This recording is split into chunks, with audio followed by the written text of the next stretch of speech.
இந்த மாதிரி ஒரு பிறப்பெடுத்து மானிச ஐ மீன் மாணவ ஜென்மம் கிடைக்கிறதே நம்மளுக்கு ரொம்ப ரொம்ப அருதுன்னு சொல்கிறாங்க.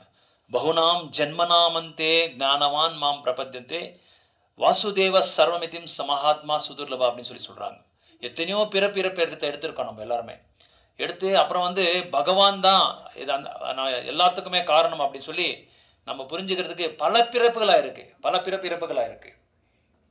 ஸோ அது எடுத்த பிறகு நம்மளுக்கு என்ன தெரியுது? பகவான் தான், கிருஷ்ணர் தான் நம்மளுக்கு எல்லாமே காரணம் அப்படி சொல்லி கீதையில் கிருஷ்ணர் சொல்கிறாரு. அப்படி நம்ம தெரிஞ்சுக்கிட்டு அந்த மாதிரி ஒரு ஆத்மாக்கள் ரொம்ப ரொம்ப ரேர் அப்படின்னு சொல்லி சொல்கிறாங்க. இப்போது இந்த மூக்கண்ட பள்ளியில் எனக்கு தெரிஞ்சு ஒரு எவ்வளோ பாப்புலேஷன் இருக்கும் பிரபு? இந்த மூக்கண்ட பள்ளியில் ஒரு 10,000 இருக்குமா? அவ்வளோ இல்லை, நிறைய இருக்கான். ஓகே. ஸோ பிரபு சொல்கிறார் 1 lakh மேலே இருக்காங்க, 1 லட்சத்துக்கு மேலே இருக்காங்க. ஸோ அத்தனை பேருக்கும் நம்ம நாங்கள் இந்த கிருஷ்ண பக்தியை கொடுக்கறதுக்காக முயற்சி பண்ணிகிட்டே இருக்கிறோம். ஸோ இப்போ ஒரு 4-5 இடத்துல நம்ம ப்ரோக்ராம் பண்ணிகிட்டே இருக்கிறோம். ஸோ இன்னும் நிறைய ப்ரோக்ராம்ஸ் பண்ணணும் அப்படின்னா, நிறைய நிகழ்ச்சிகள் பண்ணணும் அப்படின்னா உங்களோட ஒத்துழைப்பு எல்லாமே எங்களுக்கு வேணும். ஒத்துழைப்பு இருந்தால் தான் நாங்கள் பண்ண முடியும். ஏன்னா இது ஒரே ஒருத்தனால பண்ணுற அளவுக்கு ஒரு நிகழ்ச்சி கிடையாது. ஸோ அதனால தான் நாங்கள் இந்த மாதிரி ஹவுஸ் ப்ரோக்ராம்ஸ் எல்லாம் பண்ணி எல்லாருக்குமே பக்தர்கள்லாம் தெரிய வரணும், அவேர்னஸ் வரணும். ஸோ இப்போ அப்படி நம்ம பகவானோட பக்தி சேவை எதுக்காக பண்ணணும், ஏன் பண்ணணும் அப்படின்னு சொல்லி நம்ம ஒரு கேள்விக்குறியாக நம்மளுக்கு வரும்போது, சைத்தன்ய மகாபிரபு என்ன பண்ணாருன்னா 540 வருடங்கள் முன்னாடி இந்த பகவானோட நாமத்தை அவர் அந்த எல்லாருக்கும் சொல்லி கொடுத்தாரு. அது மட்டும் இல்லாமல் பக்தரா எப்படி ஆகணும் அப்படின்னு சொல்லி அவரே பக்தராக வந்தார். கிருஷ்ணரே பக்தராக வந்தார், பக்த அவதாரமாக வந்தார். ஸோ கிருஷ்ணா ஒரு கட்டளையை போட்டார். பகவத்கீதையில என்ன கட்டளை போட்டார் அப்படின்னா, சர்வதர்மான் பரித்தியாஜ மாமேக்கம் சரணம் ரஜா அகம் தம் சர்வாபைவ மோக்ஷாமி மாசுச்சான்னு சொல்லி சொன்னாங்க. அதாவது நீங்க எனக்கு சரண் அடையணும் அப்படின்னா, நீங்க எனக்கு சரண் அடையணும்னா எல்லா தர்மங்களும் நீங்க விட்டுறணும், எல்லா செயல்களும் நீங்க விட்டு எனக்கு சரண் அடைய சொன்னாங்க. யாரு? கிருஷ்ணர் சொன்னாரு. ஹரே கிருஷ்ணா ஹரே கிருஷ்ணா ஹரே கிருஷ்ணா. ஸோ கிருஷ்ணா பகவத்கீதையில் அந்த மாதிரி ஒரு கண்டிஷன் போட்டாரு. அப்போ நம்ம எல்லாமே விட்டு நம்ம பகவானுக்கு சரண் அடையணும்னா அது ஒரு பெரிய சாதன பக்தி. அது ஒரு பெரிய சாதன பக்தி, நிறைய சாதனை பண்ண வேண்டியதாக இருக்கும். ஸோ வைதிக பக்தி இதெல்லாம் நிறைய பக்தி தொண்டுகள் நிறைய ப்ராசஸ் நிறைய இருக்கு. ஸோ அதனால அது ரொம்ப கஷ்டமான்னு சொல்லி பகவான் என்ன பண்ணாரு அப்படின்னா, பக்த அவதாரமா வந்தாரு. சைத்தன்ய மகாபிரபு அவதாரமா எப்படி பகவானுக்கு சரளமா பக்தர்கள் சரளமா பக்தி தொண்டு பண்றதுக்கு எந்த மாதிரி ஒரு வாய்ப்பு கொடுத்தா அவங்க பக்திக்கு வருவாங்கன்றது புரிஞ்சுக்கிட்டு அத்வைதாச்சாரியர் என்ன பண்ணாரு, அந்த நவதீப்ல அந்த காலத்துல 500 வருடங்கள் முன்னாடி பக்தர்களை அவங்க பார்த்தாங்க. யாருமே பக்தி தொண்டுக்கு வர்றதுக்கு ரொம்ப கஷ்டமா இருக்கிற மாதிரினால, அதாவது நியமங்களே எதுவும் கடைபிடிக்காம ரொம்ப வெயிட் பண்ணிட்டு இருந்தாரு. தகாத வேலைகள் செய்யறது, தகாத உறவுகள்லாம் வச்சுக்கிறது, ஜூதம் ஆடுறது, கேம்பிளிங் பண்றது, பெண்கள் எல்லாமே கற்பனை பண்ணுறது, இந்த மாதிரி நிறைய வேலை, இந்த மாதிரி தகாத வேலைகள்லாம், அதாவது வேதங்களுக்கு விருத்தமாக என்னென்னமா நடந்துக்கணுமோ அந்த மாதிரிலாம் நடந்துக்கிட்டு இருந்தாங்க. இது பார்த்து அத்வைதாச்சாரியனால தாங்க முடியாமல் என்ன பண்ணாரு, ஒரு ஷாலிகிராம் சிலையை வச்சு பூஜை பண்ணி பகவானோட நாமத்தை சொன்னாங்க. என்ன நாமத்தை சொன்னாங்க அப்படின்னா, ஹரே கிருஷ்ணா ஹரே கிருஷ்ணா கிருஷ்ணா கிருஷ்ணா ஹரே ஹரே ஹரே ராமா ஹரே ராமா ராம ராம ஹரே ஹரே ஹரே கிருஷ்ணா ஹரே கிருஷ்ணா கிருஷ்ண கிருஷ்ணா ஹரே ஹரே ஹரே ராம ராம ராம ஹரே ஹரே. ஸோ இந்த நாமத்தை சொல்லி பகவான்கிட்ட பிரார்த்தனை பண்ணாங்க. கிருஷ்ணா, என்னால் இவங்கெல்லாம் பத்தித்தரா இருக்காங்க, இவங்களை பாவனை பண்ண முடியாது, எப்படியாவது நீங்கள் தான் இவங்களை விடுபடணும். ஏன்னா எவ்வளோ முயற்சி பண்ண என்னால் முடியல, ரொம்ப கஷ்டமாக இருக்குது. இவங்க பண்ணுற அந்த செயல்கள் எல்லாமே பார்த்தா எனக்கு ரொம்ப கஷ்டமாக இருக்குது. இன்னும் எத்தனை பாவங்களை இவங்க அடைய போகிறாங்களோன்றது எனக்கு ரொம்ப கஷ்டமாக இருக்குது. என்னால் இவங்களை இது பண்ண முடியல, நீங்களே வரணும் அப்படின்னு சொல்லி அவர் பிரார்த்தனை பண்ணார், வேண்டுகோள் வச்சார். நீங்கள் வந்தால் தான் இவங்களை இந்த பாவத்திலேருந்து தூரம் பண்ண முடியும், அப்போ தான் அவங்க கை விடுவாங்க அப்படின்னு சொல்லும்போது அவரோட பிரார்த்தனைக்கு ஏற்றிக்கிட்டு சைத்தன்ய மகாபிரபு கிருஷ்ணர் என்ன பண்ணார், தானே மகாபிரபுவாக வந்தார். சைத்தன்ய மகாபிரபுவாக வந்தார். அந்த சைத்தன்ய மகாபிரபு தான் இப்போ நம்ம அபிஷேகம் பண்ண போகிறோம் அவங்களுக்கு. அவரோட கிருஷ்ணரே வந்து சைத்தன்ய மகாபிரபுவா வந்தாரு, பலராமர் வந்து நித்யானந்த பிரபுவா வந்தாரு, சதாசிவர் சிவனோட விஷ்ணு சிவா 2 அம்சமாச வந்து அத்வைதாச்சாரியரா வந்தாரு. அப்புறம் வந்து ஸ்ரீமதி ராதாராணி அப்படின்னா லக்ஷ்மி தேவி, உங்க பாஷையில சொல்லணும்னா லக்ஷ்மி தேவி. அந்த வடிவம், அந்த ராதாராணியோட வடிவம் வந்து லக்ஷ்மி தேவி. அந்த ராதாராணியே கதாதர பண்டிதரா வந்தாரு. எல்லாமே ஆண்களா வந்து பக்தர்களா வந்து கிருஷ்ணருக்கு வந்து அவங்க பண்ற லீலைகளுக்கு, அவங்க பண்ற அந்த பக்தி சேவைக்கு, அந்த பயிற்சிக்கு எல்லாமே இவங்க என்ன பண்ணாங்க, அசிஸ்ட் பண்ணாங்க. ஸோ நாரத மகாமணி கூட வந்தார், ஸ்ரீவாஸ் பிரபு மாதிரி நாரத மகாமணி வந்தார். ஸ்ரீவாஸோட அந்த அரங்கத்துல தான் வந்து ஒரு நாள் தவறாம தூய்மையான பக்தர்கள் அங்க வந்து ஒரு நாள் தவறாம பகவானோட நாமத்தை வந்து அங்க வந்து இது நாம ஜபம் பண்ணிட்டு இருந்தாங்க. அதுதான் சைத்தன்ய மகாபிரபுவோட ரசஸ்தலி அப்படின்னு சொல்லி சொல்றாங்க. அங்க வந்து தூய்மையான பக்தர்கள் மட்டும்தான் அங்க வந்து பிரவேசம் பண்ணுவாங்க அந்த இடத்துல. அப்படிப்பட்ட இடத்துல வந்து ஒரு நாள் தவறாம நகர சங்கீர்த்தனம் வந்து நடந்துட்டே இருந்தது. எப்பவும் சங்கீர்த்தனம் நடந்துட்டு இருந்தது. ஸோ இந்த நாமத்தை வந்து பகவான் வந்து சைத்தன்ய மகாபிரபு என்ன சொன்னாருன்னா, யார் வேணாலும் வந்து நீங்க ஜபம் பண்ணலாம், இதுக்கு வந்து நியமங்கள் கிடையாது. நான் வந்து குரோஸ்தனா இருக்கிறேன், நான் அது சாப்பிட்றேன், நான் இது சாப்பிட்றேன், நான் அங்க போறேன் இங்க போறேன். இங்க நம்ம பரத வருஷத்துல என்னன்னா எல்லாம் அறகுறையா தெரிஞ்சுக்கிட்டு மிஸ்கைட் பண்ணிட்டு இருக்காங்க. சரியா சாஸ்திரங்களை படிக்காம, சாஸ்திரங்களை வந்து நல்லா புரிஞ்சுக்காம, அவங்களோட கருத்துகள் வந்து நிறைய சொல்லிட்டு இருக்காங்க. யாரும் பகவத்கீதா வாங்காதீங்க, வீட்டில் சண்டை வந்துடுது, குருக்ஷேத்திரம் ஆயிடுது, இந்த மாதிரி எல்லாம் அப்போகங்கள் அப்படின்னு சொல்லுவாங்க. ஸோ தேவையில்லாத எல்லாமே அவங்களோட கருத்துக்கள் எல்லாம் சொல்லி என்ன பண்ணிட்டாங்க, என்னன்னா அதை வாங்கக்கூடாது இதை வாங்கக்கூடாதுன்னு சொல்லி நிறுத்தி வச்சுட்டாங்க. ஆனா இது எல்லாமே பொய். அவங்க வந்து எதுவுமே வந்து சாஸ்திரைக்கு அடைப்படையும். அதனாலதான் என்ன சொல்றாங்கன்னா, ஏவம் பரம்பரா பிராப்தம் இமம் ராஜர்ஷயோ இது அப்படின்னு சொல்றாங்க. எது வேணாலும் நீங்க ஒரு ஆன்மீகமான ஒரு கருத்துக்கள் நீங்க செய்யணும் அப்படின்னா, ஒரு பிராமணிகமான குருவை நம்ம ஏத்திக்கணும். ஒரு தக்க குருவை நம்ம ஏத்திக்கிட்டு தான் அவங்க கிட்ட தான் நம்ம எல்லாமே தெரிஞ்சு நம்ம வந்து கேட்டுக்கணும் அப்படின்னு சொல்றாங்க. தத்விதி பிரணிபாத்தேன பரிபிரஷ்னேன சேவையா உபதேக்ஷந்திதே ஞானம் ஞானம் தத்துவதர்ஷினா அப்படின்னு சொல்றாங்க. அப்படின்னா அந்த குரு கிட்ட நம்ம வந்து சரணடைஞ்சு பணிவா நம்ம வந்து அவங்க கிட்ட கேள்விகள் கேட்டு தெரிஞ்சுக்கிட்டு அவங்களுக்கு வந்து நம்ம சேவை செய்யணும் அப்படின்னு சொல்லி 3 விஷயங்கள் அங்க சொல்லப்பட்டிருக்கு. அதனால குருவுக்கு சரணடையணும் நம்ம. ஸோ குருக்கு சரணடைந்து அந்த குரு வந்து பிராமணிக குருவா இருக்கணும், தக்க குருவா இருக்கணும். யாரையோ வந்து நம்ம குருவா ஏத்திக்க முடியாது. அந்த குருக்கு வந்து அவங்களுக்கு குரு இருப்பாங்க, அவங்களுக்கு குரு இருப்பாங்க. ஸோ அப்படி நம்மளுக்கு வந்து சைத்தன்ய மகாபிரபு என்ன பண்ணாரு, பக்த அவதாரமா வந்து இந்த என்ன சொன்னாரு, பக்தி சேவையை எப்படி பண்றது, எப்படி பிரேமையை அடையிறது, இதுக்கு எந்த விதமான நியமங்களே கிடையாது அப்படின்னு கூட சொன்னாங்க. யாரை வேணாலும் வந்து ஹரே கிருஷ்ண மகாமந்திரத்தை வந்து சொல்லலாம்.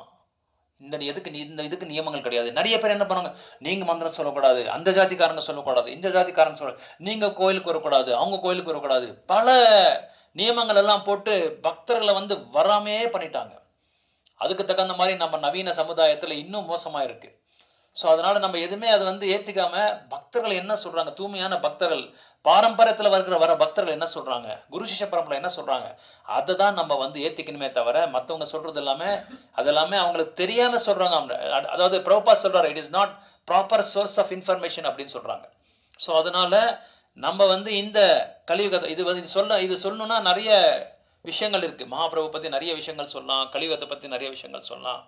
ஸோ இப்போ இருக்கிற விஷயத்துல சாராம்சம் என்னன்னா, மகாபிரபு எதுக்காக அப்படி வந்திருக்காருன்னா, சைத்தன்ய மகாபிரபு வந்து ஒரு பக்தரா வந்து கிருஷ்ணனுக்கு எப்படி பக்தி செலுத்தணும், முக்கியமா சேவா பாவா, எப்படி நம்ம சேவையை செய்யணும்.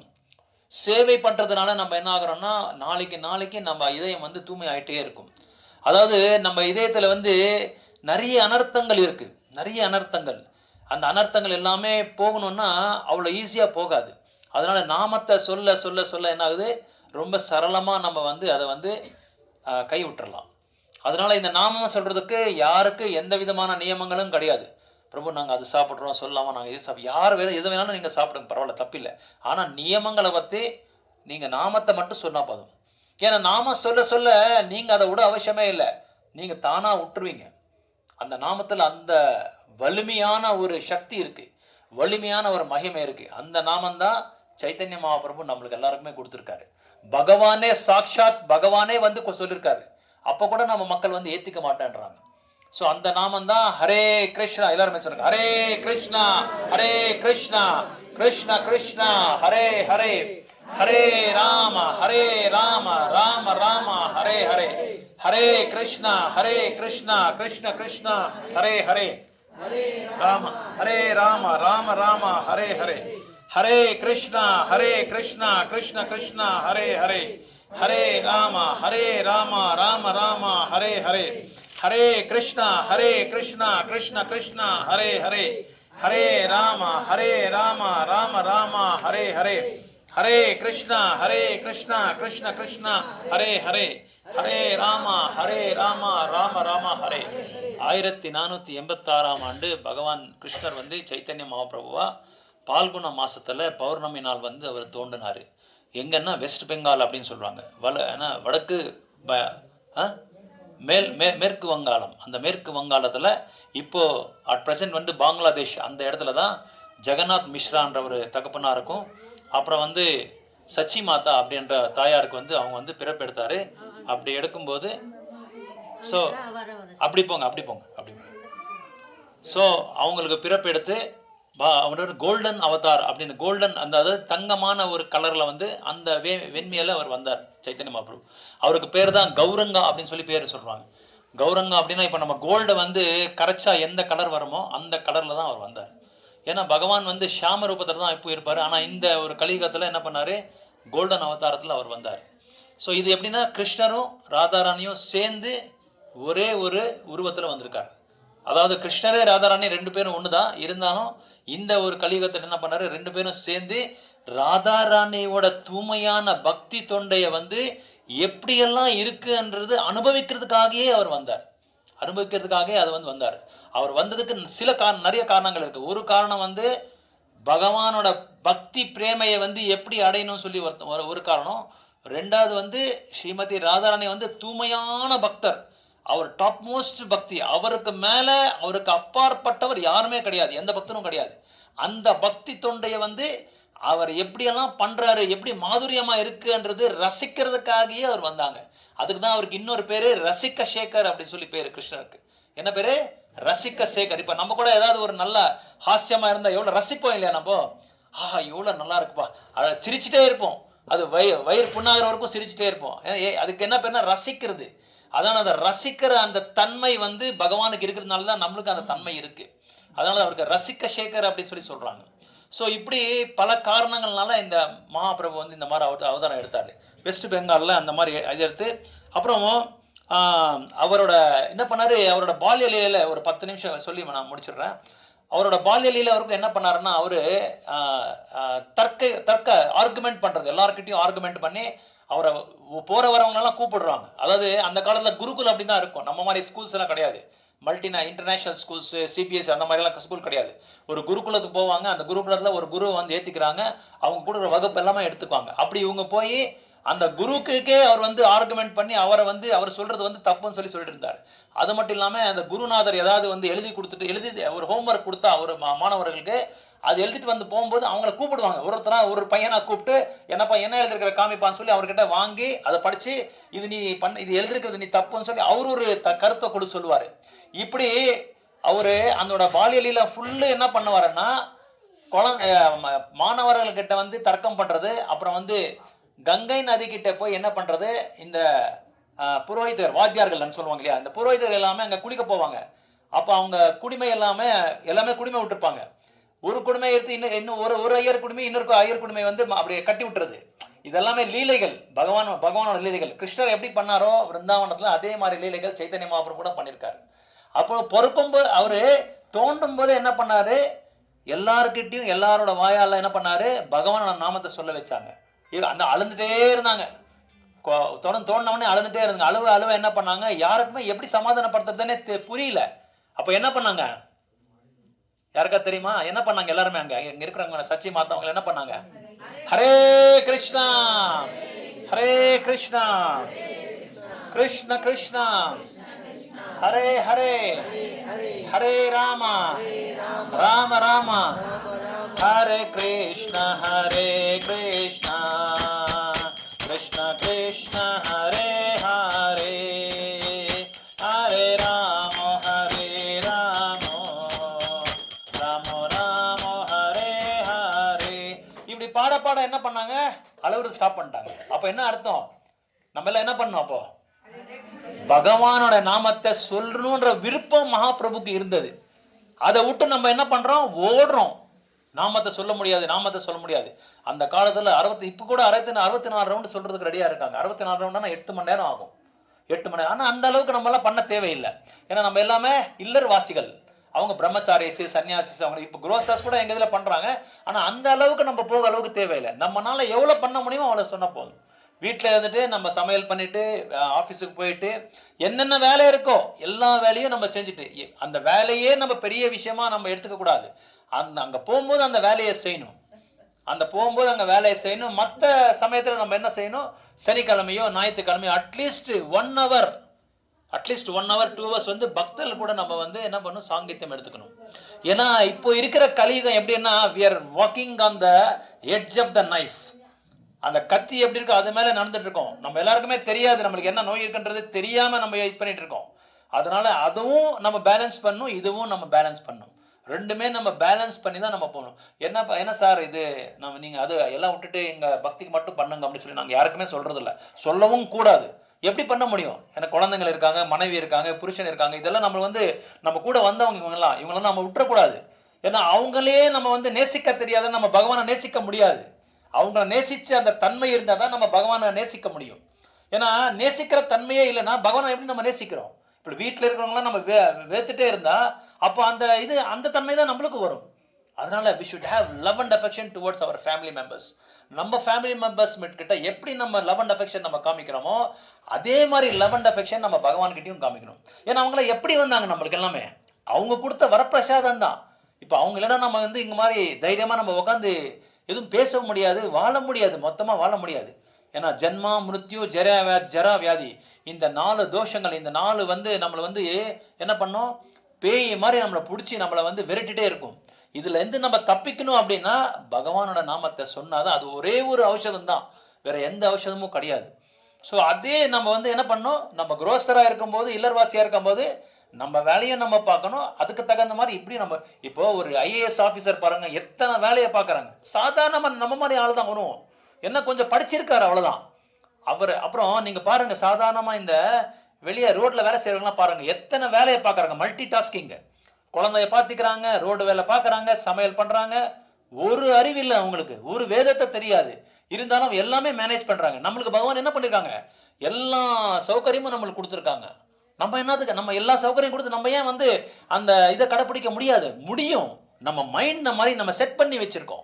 நம்ம மைண்ட் செட் பண்ணிக்கிறதுனால நம்ம என்ன செய்யறோம், இது முடியாது, இவ்வளவுதான் என்னோட ஃபிக்ஸ்ன்னு சொல்லி இந்த 2 வீலர் வண்டியில வந்து ஸ்பீடோமீட்டர் ஃபிக்ஸ் பண்ணுவாங்க பாருங்க, அப்படி நம்ம ஃபிக்ஸ் பண்ணி வச்சிருக்கோம்.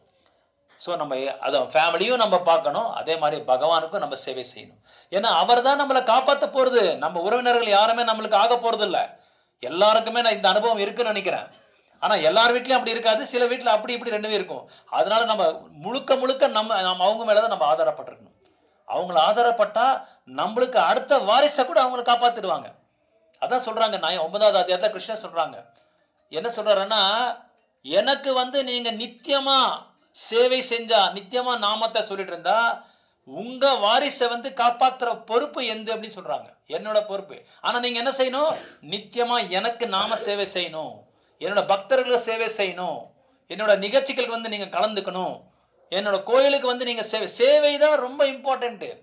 எவ்வளவு அளவுக்கு நம்ம சேவையை வந்து நம்ம வளர்த்துட்டே இருக்கோமோ அந்த சேவை நீங்க நாமத்துல சொன்னா போதும். வேற எதுவும் நீங்க இமயமலைக்கு போய் நம்ம வந்து ஏற தேவையில்லை.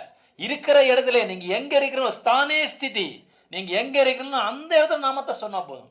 ரொம்ப சிம்பிள். கலியுகத்துல பெரிய பெரிய தபஸை பண்ண தேவையில்லை, பெரிய பெரிய விக்கிரக ஆராதனை பண்ண தேவையில்லை. பகவான் அதெல்லாம் எதுவும் சொல்ல. ஆனா இருந்தாலும் நம்மளோட மைண்ட் வந்து நம்மளோட மனசு வந்து பதட்டமா இருக்கிறதுனால இதெல்லாம் பண்ண சொல்றாங்க. இதெல்லாம் பண்ணாதான் நம்மளுக்கு என்ன செய்யறோம், இப்போ நம்மளோட கான்சென்ட்ரேஷன், ஃபோக்கஸ் எல்லாமே அவர் மேல இருக்கும். கரெக்ட் இல்லைங்களா? அதனால இருக்கிற இடத்துல நம்ம வந்து சோஃபா மேல உட்காந்து நாமத்தை சொல்லிட்டே இருக்கலாம். அதுக்காக மானோட இது தோல் போட்டுக்கிட்டு இப்படி உட்காந்து அஷ்டாங்க யோக மாதிரி உட்காந்து தியானம் பண்ண அவசியம் இல்லை, தேவையில்லை. மகாபிரபு எதுவுமே அது சொல்ல. யாரை வேணாலும் செண்டானன் கூட சொன்னா பக்தராயிடுறான்னு சொல்றாங்க. செண்டானா தெரியுமா உங்களுக்கு? யாராவது நாய் கறி சாப்பிட்றவன், அவனை கூட பகவானோட நாமத்தை சொன்னா அவன் தூய்மை ஆயிடுவான், இவன் பிராமணன் ஆயிடுவான். அதுதான் கலியுகத்தில் இருக்கிற கலே தோஷ நிதிராஜ அஸ்தியேகோன் மகாகுணான். ஒரு பெரிய மகாகுணம், ஒரு விசேஷமான ஒரு வாய்ப்பு நம்மளுக்கு கொடுத்துருக்காரு பகவான், அந்த ஹரிநாமத்தை சொல்றது. ஸோ அது இந்த மகாபிரபு சைத்தன்ய மகாபிரபு கிருஷ்ணர் வந்து அவரே தானா வந்து பக்தாவதாரமா வந்து இந்த நாமத்தை நம்மளுக்கு கொடுத்து எப்படியாவது இந்த கலியுகத்தோட இந்த பெரிய சம்சாரத்துல இருந்து நம்ம கடந்து போகணுன்றதுக்கு இந்த நாமம் ஒண்ணு சொன்னாவே போதும், அவ்வளவுதான். ஹரே கிருஷ்ணா. சைத்தன்ய மகாபிரபு கி கௌரங்கான் கௌரங்கான் கௌரங்கான் சத்தமா கௌரங்கான் கௌரங்கான் கௌரங்கான் நித்யானந்தா நித்யானந்தா கௌரங்கான் கௌரங்கான் கௌரங்கான் கௌரங்கான் கௌரங்கான் நித்யானந்தா நித்யானந்தா நித்யானந்தா நித்யானந்தா நித்யானந்தா நித்யானந்தா. இங்க வந்த பக்தர்கள் எல்லாருக்குமே சதகோடி நமஸ்காரங்கள். உங்க வேலையெல்லாம் விட்டு உங்க டைம் எல்லாம் எடுத்து ரொம்ப எங்களை பகவானுக்காகியும் இந்த நிகழ்ச்சியை வந்து சக்சஸ் பண்ற ஒரு இது வந்து உங்க கையில தான் இருக்கு. நீங்க தான் பண்ணி வந்து எங்களுக்கு ரொம்ப ஒத்துழைப்பு கொடுத்துருக்கீங்க. ஸோ உங்க எல்லாருக்காக ஒரு பிரார்த்தனை பண்ணி 3 தடவை கௌரவங்கான்னு சொல்லி நம்ம வந்து நிகழ்ச்சியை ஸ்டார்ட் பண்ணலாம். உங்களுக்கு எல்லாம் நீங்க எல்லாம் ஆரோக்கியமா இருக்கணும், சந்தோஷமா இருக்கணும், சாந்தியா இருக்கணும். இப்போ உலகத்துல நம்ம எல்லாம் பார்க்கலாம், எல்லா இடத்துலையும் போர் நடந்துட்டு இருக்கு. Iran Iraq Iran Israel Iran வார் நடந்துட்டு இருக்கு. துபாயில பாம்பு போட்டிருக்காங்க. ஸோ இந்த மாதிரி எல்லா டைம்ல என்ன ஆகுதுன்னு சொல்லி நம்மளுக்கே தெரியாது. அதனால பகவான் மகாபிரபு என்ன பண்ணார், நம்மளுக்கு வாங்கிக்கப்பான்னு சொல்லி நம்மளுக்கு ஒரு ஆயுதம் கொடுத்துருக்காரு. அந்த ஆயுதம் தான் ஹரே கிருஷ்ணா ஹரே கிருஷ்ணா கிருஷ்ண கிருஷ்ணா ஹரே ஹரே ஹரே ராமா ஹரே ராமா ராம ராமா ஹரே ஹரே. இன்னைக்கு நம்ம எல்லாருமே சந்தோஷமா சாந்தியா நிம்மதியா 3 வேளை சாப்பிட்டு நல்லா நிம்மதியா நம்ம தூங்குறோம் அப்படின்னா அந்த பகவானோட அருள், பகவானோட பக்தரோட அருள், நம்ம பெரியவங்களுக்கு பண்ண அந்த பெரிய பெரிய புண்ணிய காரியங்கள்னால நம்ம இன்னைக்கு நல்லா இருக்கிறோம். அதனால எல்லாருமே இந்த மாதிரி நிகழ்ச்சிகள் வந்து கலந்துக்கோங்க. உங்க வேலையும் நீங்க செய்யுங்க, எங்க வேலையும் நாங்க செய்யறோம். நாங்களும் உங்களை மாதிரி இல்லர்வாசங்க தான், நாங்களும் கிரகஸ்தார் தான். கல்யாணமா இருக்கு, திருமணமா இருக்கு, குழந்தை குட்டி எல்லாமே இருக்காங்க. நீங்களும் எல்லாரும் அதே மாதிரி தான், 99% எல்லாருமே அதே தான். ஆனா நாமத்தை சொல்லுங்க. நாமத்தை சொல்றதுக்கு பக்தரோட சத்சாங்கித்தம் வேணும். சாது சங்கே லவ மாத்திர சாது சங்கே. சாதுக்களோட நீங்க 1 நிமிடம் ஃபிராக்ஷன் ஆஃப் செகண்ட் நீங்க சாது சங்கம் எடுத்தாலே என்ன பண்றீங்க, சர்வ சாஸ்திரங்களும் நீங்க அறையலாம். அது பகவான்கிட்டயே நம்ம போறதுக்கு வந்து ஒரு சான்ஸ், நம்மளுக்கு வாய்ப்பு கொடுப்பாங்க. அதனால ஒரு புதன்கிழமையும் இதே இடத்துல 20 வருஷமா நாங்க செஞ்சுட்டு இருக்கோம். அதே மாதிரி வேணுகோபாலசாமி கோயில்ல சாயங்காலம் சனிக்கிழமை 7:30 மணிக்கு ரெகுலர் கிளாஸஸ் இருக்கும். அதே மாதிரி ஆன்லைன் கிளாஸ் வந்து 7:30க்கு மண்டே இருக்கும். நீங்கள்லாம் number Mataji Gauri Mataji take all their numbers and just add it in the group. Okay, newcomers have come, so you can take after this thing. Okay, அவங்ககிட்ட நம்பர் கொடுத்துருங்க, கௌரி மாதாஜிக்கு number எடுத்துக்குவாங்க. ஸோ நீங்கள் குரூப்பில் add பண்ணி ஓன்லி ஆன்மீகமான செய்திகள், நோ அதர் எந்த விதமான செய்திகள் உங்களுக்கு வராது, மெசேஜஸ் வராது. கால் பண்ணி உங்களுக்கு சொல்லுவோம், அவ்வளோதான். இந்த மாதிரி நிகழ்ச்சி இருக்குது, வாங்க வந்து கலந்துக்கலாம். இங்கே ஜென்மாஷ்டமி பண்ணுறோம், கிருஷ்ண ஜெயந்தி பண்ணுறோம், கோவர்தன பூஜை பண்ணுறோம், கௌர்நிதாய் பூஜை பண்ணுறோம், எல்லா ஃபெஸ்டிவல்ஸும் நாங்கள் பண்ணுறோம். ராமநவமி பண்ணுறோம், நரசிம்ம ஜெயந்தி பண்ணுறோம். எல்லா நிகழ்ச்சிகளும் நீங்கள் கலந்துக்கலாம். நிகழ்ச்சியில் கலந்துக்கிட்டனாலே நீங்கள் வந்து எல்லா பாவத்திலேருந்து தூரம் ஆயிடுவீங்க. ஏன்னா பக்தரோட சாங்கியத்தை வரீங்க, அவரோட உறவுல வந்துடுவீங்க.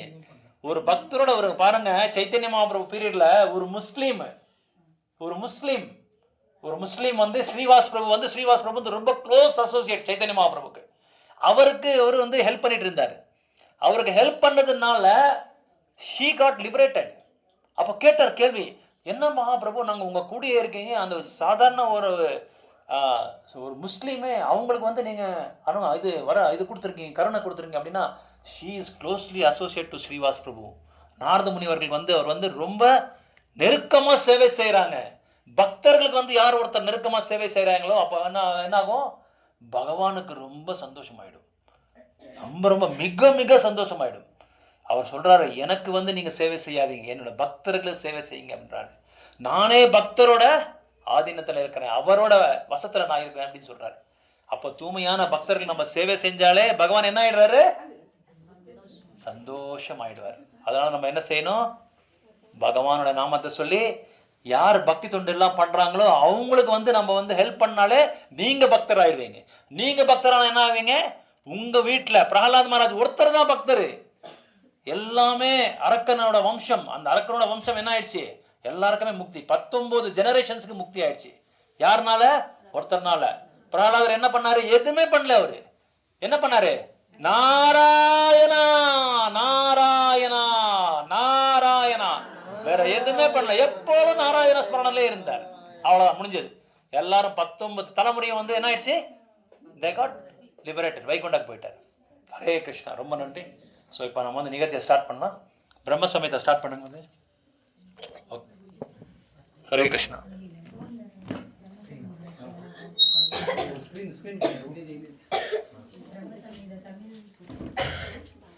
பிரம்ம சமயத்தை புஸ்தக புக் இருக்கா? பிரபு இங்கே பிடிமா அங்கே